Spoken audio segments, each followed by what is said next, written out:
Ai învățat cum te iubesc, ai amăgit și te-am crezut.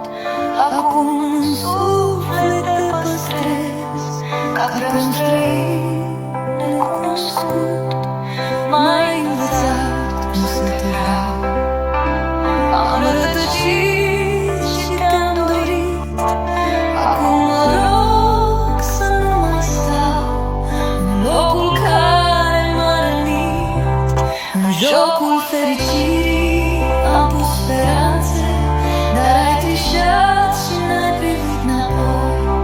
Cuvintele rămân, dar ce folos când eu mă sting încet în șoapte.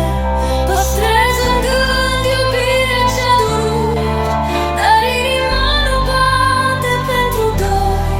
Și nu mai știu de ce te-am cunoscut când ai plecat cu tot ce-a fost din noi. Mi-ai dat un vis ce n-a rămas, eu l-am păstrat, dar a fugit.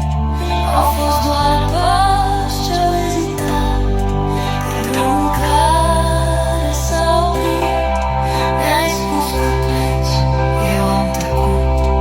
Te-am vrut în viața mea, firesc, dar azi pe drumul te-ai pierdut și fără glas te ocolesc. În jocul fericirii am pus speranțe, dar ai trișat și n-ai privit înapoi. Cuvintele rămân, dar ce folos când eu mă sting încet în șoapte. Păstrez în gând iubirea ce-a durut, dar inima nu bate pentru doi. Și nu mai știu de ce te-am cunoscut când ai plecat cu tot ce-a fost din noi.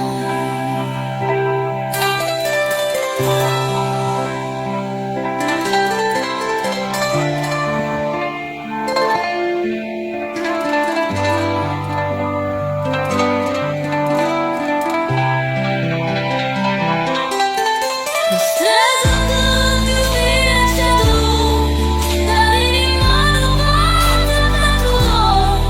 Și nu mai știu de ce te-am cunoscut când ai plecat cu tot ce-a fost din noi.